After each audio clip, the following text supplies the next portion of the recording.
The power of French President Emmanuel Macron is once again in turmoil. The French Parliament has dismissed Macron's government. The vote was 364 to 194 against. Thus, the French Parliament has expressed its vote of no confidence in the cabinet of Prime Minister François Bayrou. His cabinet collapsed over the issue of debt and strict austerity measures right on the eve of autumn, when it's time to adopt the new national budget. What does this mean in practice? The country has no political pilot for the 2026 budget. Well, and the markets are already mentally raising the borrowing rate. President Emmanuel Macron said that he will announce the name of the new prime minister in the coming days. Le Monde is recording the moment. For the first time in Fifth Republic history, the government is falling on a confidence vote. This translates very simply. Macron does not have stable numbers, and the opposition has a single malicious motive: to bring down Macron at any cost, even if it harms the state. François Bayrou, as he was leaving, threw this phrase into the Parliament hall, quote, "You have the power to overthrow the government, but you do not have the power to cancel reality." And the reality is 114% debt to gross domestic product, a deficit higher than the European Union norms, and debt servicing that is consuming more and more of the budget. Why the government? The government was overthrown right now because it was cutting the budget to the bone, and now Marine Le Pen is stepping onto the stage, promising to save France. My name is Alexei Pecci. Today is September 9th. Let's discuss this topic together. In particular, why is yet another government appointed by Macron resigning? How is the opposition taking advantage of this situation? And why is this situation dangerous for Ukraine? We'll break all of this down in this episode. But before we begin, let's get started. I want to remind you that on this YouTube channel, several news analysis segments are released every day so that you can stay up to date with absolutely all the news. That's why I recommend subscribing to this YouTube channel and ask you to give this video a like.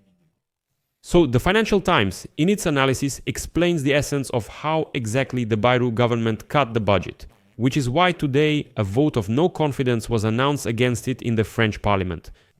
A budget cut of about 40%, 4 billion euros, the cancellation of 2 public holidays, a new tax for some French pensioners, and a freeze on non-essential spending. This was a forced measure, but it's a blow to habits and wallets that unites Macron's opponents from the left to the far right. Marine Le Pen, that same friend of Vladimir Putin, is now uniting the opposition and demanding the dissolution of the assembly and early elections.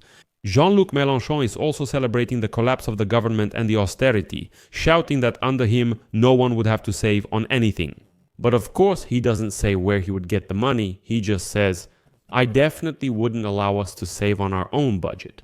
In simple terms, it means that any Prime Minister of France who comes tomorrow will have to sell the same unpopular austerity measures simply because there's no other way.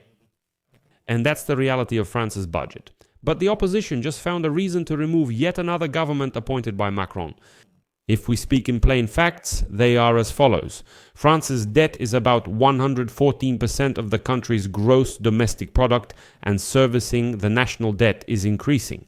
Parliament is fragmented into parties that are unable to come to an agreement with each other. All of this is simply creating a disaster. And this explains why the markets are nervous about the name, not because of the Prime Minister's name, but because of the calendar, the budget, and the ratings. That is, the longer Paris goes without an agreed budget for 2026, the higher the cost of borrowed money for the government, for businesses, for mortgages, and so on. Now, what is the significance of this event for Europe and for us? France, along with Germany, is the core of the European Union. And when the management of money breaks down in Paris, the European Central Bank, hears extra noise, spreads widen, and of course, long-term investments are immediately postponed. Everyone is watching to see what decisions will be made. Protests in France are almost inevitable, and the unions are already threatening a hot autumn. The opposition, led by Le Pen and Mélenchon, will likely seize the chance to lead protests claiming to protect ordinary French people. As soon as protests arise, the markets also start to get jittery.